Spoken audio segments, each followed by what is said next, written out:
두 번째 우리가 살펴볼 것은 이렇게 예수님을 초청하고 난 뒤에 말씀 그대로 해야 문제가 해결된다는 것입니다. 잔치집에 포도주가 떨어진 문제가 일어났을 때 예수의 어머니가 예수님께 이 문제를 해결해 달라고 요청을 하십니다. 그런데 예수님은 어머니 요청을 매정하게 거절합니다. 거절하는 이유가 내 때가 아직 되지 않았대요. 때가 아직 아니라는 거예요. 이 말씀을 들은 예수의 어머니가 하인들에게 하는 명령이 걸작입니다. 우리 5절 말씀 같이 읽겠습니다. 그의 어머니가 하인들에게 이르되 너에게 무슨 말씀을 하시든지 그대로 하라 하니라. 여러분, 이 말씀을 듣는 순간에 딱 느끼시는 게 없으세요? 저는 이 말을 듣는 순간에 이제부터 예수님이 얼마나 말 같지도 않은 소리를 하시려면 이런 소리를 하시나 그 생각이 들었거든요. 아니나 다를까 예수님이 하인들에게 시키는 명령은 정말 가관입니다. 유대인의 정결 예식을 따라 두세 통 드는 돌 항아리에 물을 채워서 연회장에게 갖다 주라고 합니다. 이게 무슨 말이냐면은 유대인들은 음식을 먹기 전에 반드시 손을 씻습니다. 그래서 손을 씻기 위해서 돌 항아리에 물을 채워두거든요. 그런데 말이 좋아 돌 항아리지 지금으로 표현을 하면요. 음식 먹기 전에 손 씻는 세숫대야 같은 것입니다. 세숫대야 갖다 놓고 그 물 떠다 주래요.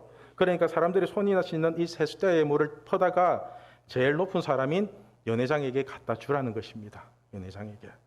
여러분은 이 말씀을 듣고 쉽게 순종하실 수 있겠습니까? 그죠? 지금 예수님 나타나가지고 뭐 장로님이나 다른 분들한테 물 떠다 주라면 저 못할 것 같아요. 그거 세숫대야 물 떠다가 주라면요. 만약 저에게 이렇게 세숫대에 물을 떠다가 높으신 연회장에 갖다 주라고 하면요. 저는 아마도 예수님께 대놓고 따졌을 겁니다. 예수님, 아니 이걸 어떻게 갖다 주라고 하십니까? 말 같지도 않은 소리 하지 마십시오. 예수님 이게 무슨 물인지 모르세요? 이거 세숫대에 손 씻는 물입니다. 손 씻는 물. 이거 갖다 주다가 들키면 저 맞아 죽습니다. 예수님 직접 갖다 주세요. 직접.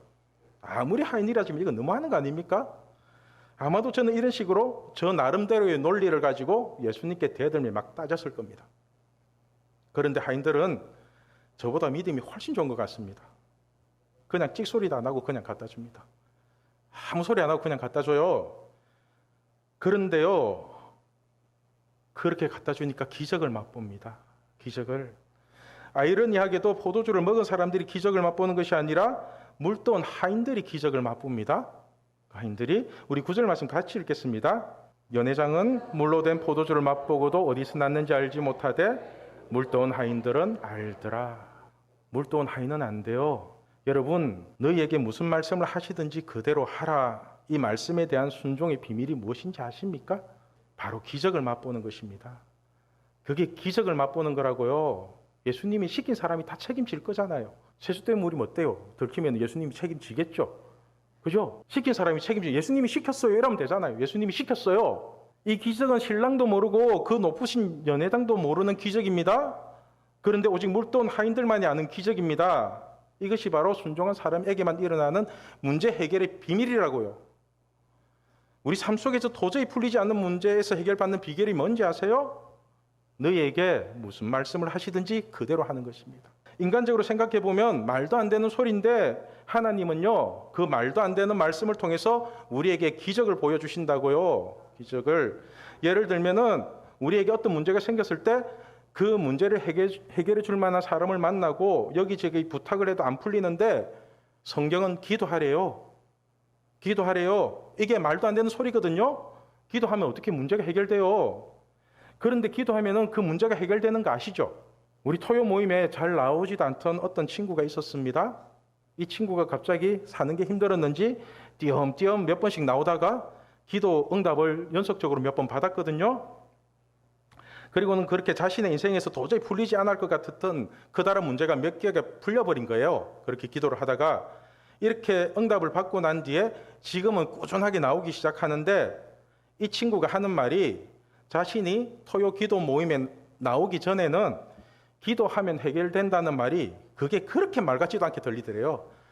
그게 말도 안 되는 소리 같이 들리더래요. 그런데 그렇게 말도 안 되는 소리를 듣고요, 1시간, 2시간 진짜로 기도를 해보니까 막혀있던 길이 열리고 새로운 길들이 보이더라는 것입니다. 그리고는 그 고등학생이 간증처럼 하는 말이 이건 기도해본 사람만이 알 수 있는 기적이래요. 이건 기도해본 사람만이 알 수 있는 기적이라고 걔가 직접 저 위에서 듣고 있는데 그렇게 하고 있어요. 11조도 마찬가지거든요.